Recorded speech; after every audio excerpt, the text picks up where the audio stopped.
Hello everyone, ಇವತ್ತು ನಾವು ಹೋಟೆಲಲ್ಲಿ ಸಿಗುವಂಥ ಹಾಟ್ ಆ್ಯಂಡ್ ಸೂಪನ್ನು ಹೇಗೆ ಮಾಡೋದು ಅಂತ ಹೇಳಿ ನೋಡ್ಕೊಂಬರೋಣ ಬನ್ನಿ.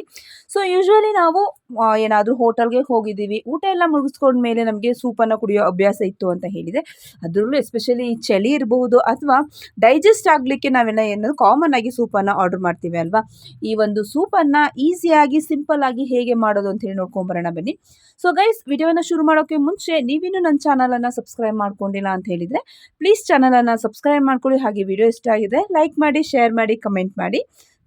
ಫಸ್ಟ್ ನಾನಿಲ್ಲಿ ಒಲೆ ಮೇಲೆ ಒಂದು ಪ್ಯಾನನ್ನು ಇಟ್ಟು ಒಂದು 2 ಟೇಬಲ್ ಸ್ಪೂನಷ್ಟು ಎಣ್ಣೆ ಜೊತೆಗೆ ಗಾರ್ಲಿಕ್, ಜಿಂಜರ್, ಅದಾದಮೇಲೆ ಚಿಲ್ಲಿ, ಸೊ ಇಷ್ಟನ್ನು ಹಾಕ್ಕೊಂಡು ನಾನು ಇಲ್ಲಿ ಚಿಕ್ಕ ಚಿಕ್ಕದಾಗಿ ಕಟ್ ಮಾಡ್ಕೊಂಡಿದ್ದೀನಿ. ಕಟ್ ಮಾಡಿ ಹೈ ಫ್ಲೇಮಲ್ಲೇ ಇದನ್ನು ನೀವು ತಿರುವಾಕೊಳ್ತಾ ಇರಿ.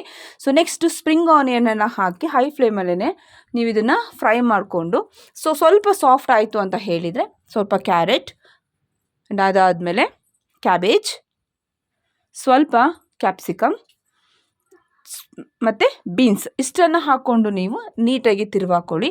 ಸೊ ಹೈ ಫ್ಲೇಮಲ್ಲೇ ಇರಬೇಕು ಮತ್ತು ಇದನ್ನು ಓವರ್ ಕುಕ್ ಮಾಡೋದು ಬೇಕಿಲ್ಲ, ಒಂದು ಹಾಫ್ ಬಾಯ್ಲ್ ಆದರೆ ಓಕೆ. ಸೊ ಎಣ್ಣೆಯಲ್ಲಿ ಚೆನ್ನಾಗಿ ಇದು ಫ್ರೈ ಆಯಿತು ಅಂತ ಹೇಳಿದರೆ ನೆಕ್ಸ್ಟ್ ನೀವು ಇದಕ್ಕೆ ನೀರನ್ನು ಆ್ಯಡ್ ಮಾಡ್ಕೊಳ್ಳಿ. ನೀರನ್ನು ಆ್ಯಡ್ ಮಾಡಿ ಒಂದು 3 to 5 ಮಿನಿಟ್ಸ್ ಕುದಿ ಬಂದರೆ ಸಾಕು. ನೀರು ಇದು ತುಂಬ ಇದು ತರಕಾರಿ ಎಲ್ಲ ಬಾಯ್ಲ್ಡ್ ಆಗೋವರೆಗೂ ನೀವು ಅದನ್ನು ಕುದಿಸೋಬೇಕಿಲ್ಲ. ಸೊ ಸ್ವಲ್ಪ ನೀರು ಮೇಲೆ ಕುದಿ ಬಂದರೆ ಓಕೆ. ಸೊ ಅದರಷ್ಟೊತ್ತಿಗೆ ಇದು ನೆಕ್ಸ್ಟ್ ಏನು ಆ್ಯಡ್ ಮಾಡಬೇಕು ಅಂತ ನೋಡ್ಕೊಂಡು ಹೋಗೋಣ. ಅದಕ್ಕೂ ಮುಂಚೆ ಒಂದು ಟಿಪ್ಪನ್ನು ನೋಡ್ಕೊಂಬರೋಣ ಬನ್ನಿ. ಸೊ ಮನೆಯಲ್ಲಿ ನಾವು ಹೇಗೆ ಪೆಡಿಕ್ಯೂರನ್ನು ಮಾಡ್ಕೋಬೋದು, ನಮ್ಮ ಕೈ ಕಾಲುಗಳನ್ನು ಹೇಗೆ ನಾವು ವೈಟ್ನಿಂಗ್ ಮಾಡ್ಕೋಬೋದು ಅಂತ ನೋಡ್ಕೊಂಬರೋಣ.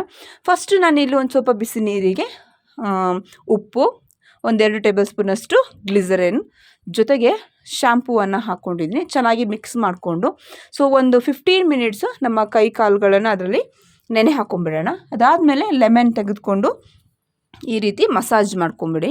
ನೀಟಾಗಿ ಮಸಾಜ್ ಮಾಡಿದ ಮೇಲೆ ಸ್ವಲ್ಪ ನೀವು ಕಾಫಿ ಪೌಡರ್, ಸ್ವಲ್ಪ ಹನಿ ಇದಿಷ್ಟನ್ನು ಒಂದು ಬೌಲ್ಗೆ ಹಾಕ್ಕೊಂಡ್ಮೇಲೆ ಅಲೋವೆರಾ ಜೆಲ್ಲನ್ನು ಹಾಕಿ ಸೊ ನೆಕ್ಸ್ಟ್ ಮಿಕ್ಸ್ ಮಾಡಿ ಒಂದು ಪೇಸ್ಟ್ ರೀತಿ ರೆಡಿ ಮಾಡ್ಕೊಂಡ್ಮೇಲೆ ನಿಮ್ಮ ಕಾಲುಗಳಿಗೆ ಇದನ್ನು ಅಪ್ಲೈ ಮಾಡಿಕೊಂಡು ಒಂದು 15 ಮಿನಿಟ್ ಬಿಟ್ಟು ಇದನ್ನು ವಾಶ್ ಮಾಡಿಕೊಡಿ.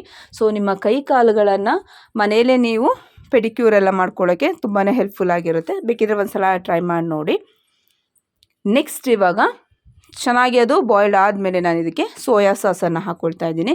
ಸೋಯಾ ಸಾಸ್, ಸ್ವಲ್ಪ ವಿನೆಗರ್, ಸ್ವಲ್ಪ ಚಿಲ್ಲಿ ಸಾಸ್ ಜೊತೆಗೆ ಪೆಪ್ಪರ್ ಪೌಡರ್, ಸ್ವಲ್ಪ ಶುಗರನ್ನು ಹಾಕ್ಕೊಳ್ತಾ ಇದ್ದೀನಿ ಆ್ಯಂಡ್ ಸ್ವಲ್ಪ ಸಾಲ್ಟ್, ರುಚಿಗೆ ತಕ್ಕಷ್ಟು ಉಪ್ಪನ್ನು ಹಾಕ್ಕೊಂಡು ನೀಟಾಗಿ ಒಂದು ಸಲ ಮಿಕ್ಸ್ ಮಾಡ್ಕೊಂಬಿಡೋಣ. ಎಲ್ಲವೂ ಒಂದಕ್ಕೊಂದು ಹೊಂದ್ಕೊಂಡಿದೆ ಅಂತ ಹೇಳಿದ ಮೇಲೆ ಸೊ ನೆಕ್ಸ್ಟ್ ಏನು ಮಾಡಿ ಅಂತ ಹೇಳಿದರೆ ಕಾರ್ನ್ಫ್ಲೋರನ್ನು ತೆಗೆದುಕೊಂಡು ಸ್ವಲ್ಪ ನೀರನ್ನು ಹಾಕಿ ನೀಟಾಗಿ ಮಿಕ್ಸ್ ಮಾಡ್ಕೊಳ್ಳಿ. ಅದರಲ್ಲಿ ಗಂಟಿಲ್ಲದಿರೋ ರೀತಿಯಲ್ಲಿ ನೀವು ಈ ಒಂದು ಕಾರ್ನ್ಫ್ಲೋರ್ ನೀರನ್ನು ರೆಡಿ ಮಾಡ್ಕೊಂಡ್ಮೇಲೆ ಏನು ಇವಾಗ ಒಲೆ ಮೇಲೆ ಸೂಪ್ ಇದೆ ಅದರಲ್ಲಿ ನೀವು ಈ ರೀತಿ ಹಾಕ್ಕೊಂಬಿಡಿ.